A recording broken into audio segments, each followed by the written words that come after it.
CAA देश का कानून है, इसको कोई रोक नहीं सकता और हम सीएए को लागू कर रहे हैं।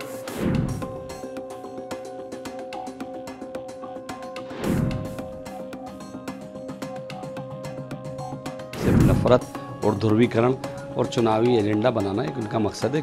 उनका एकमात्र उद्देश्य होता है हर मुद्दे को हिंदू मुसलमान में बांटना।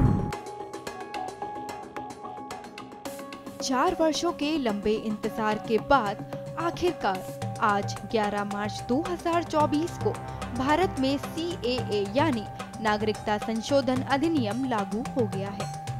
केंद्र सरकार की तरफ से इसके लिए अधिसूचना जारी की जा चुकी है। गृह मंत्रालय ने लोकसभा चुनाव 2024 से महज कुछ दिन पहले ही आज नागरिकता संशोधन अधिनियम के कार्यान्वयन के लिए नियमों को अधिसूचित किया है।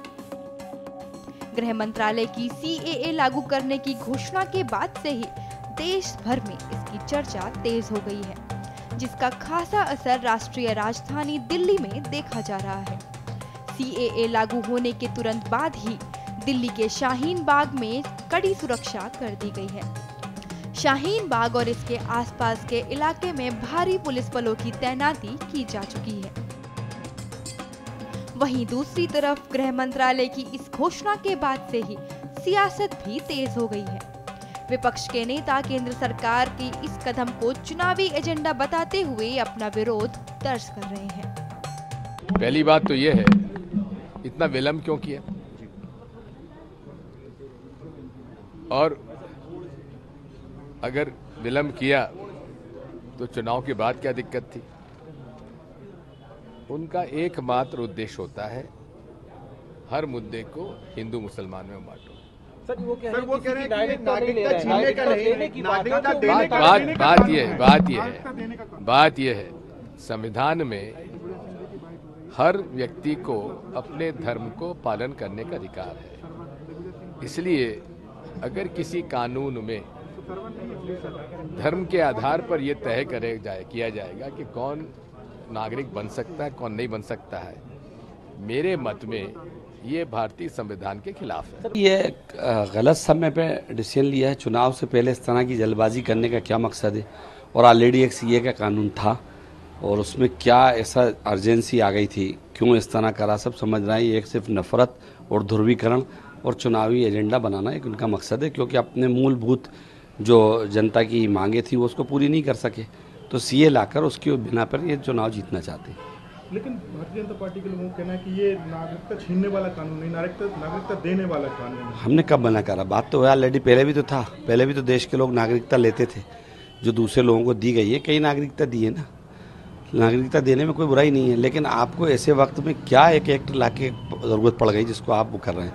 हम लोग इसको देखेंगे और देखने के बाद इसका जिस तरह होगा सुप्रीम कोर्ट में भी अगर चैलेंज करना होगा तो वहाँ भी करेंगे, और अगर इसके लिए आंदोलन करना पड़ेगा तो वो भी करेंगे। लोकसभा चुनावों से पहले सीएए लागू करना बीजेपी का बड़ा कदम माना जा रहा है।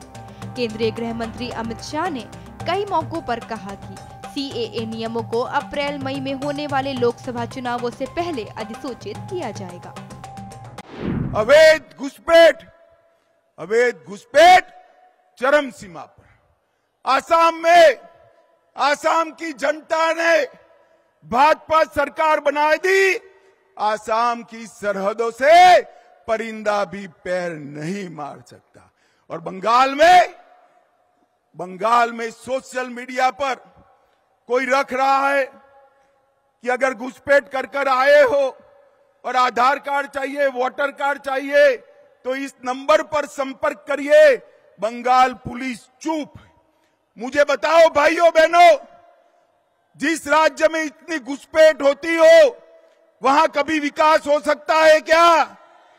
जोर से बोलो, हो सकता है? और इसीलिए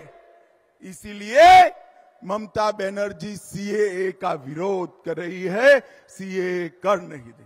मगर मैं आज इस सभा में कहकर जाता हूं, ममता दीदी, सीएए देश का कानून है, इसको कोई रोक नहीं सकता और हम सीएए को लागू कर रहे हैं।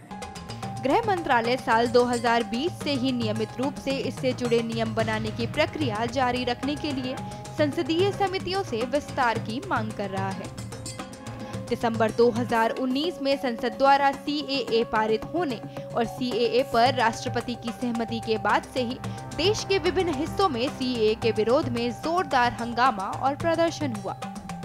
संसद में कानून पारित होने के बाद विरोध प्रदर्शन के दौरान पुलिस कार्रवाई के कारण 100 से अधिक लोगों की जानें भी गईं। ममता बनर्जी के नेतृत्व वाली तृणमूल कांग्रेस नागरिकता संशोधन अधिनियम का विशेष रूप से विरोध कर रही है। इस वजह से पश्चिम बंगाल में बड़े पैमाने पर नागरिकता संशोधन अधिनियम के लिए प्रदर्शन सामने आए। आपको बता दें कि CAA लागू करना बीजेपी का पिछले लोकसभा चुनावों और पश्चिम बंगाल में विधानसभा चुनावों के दौरान महत्वपूर्ण चुनावी एजेंडा रहा है।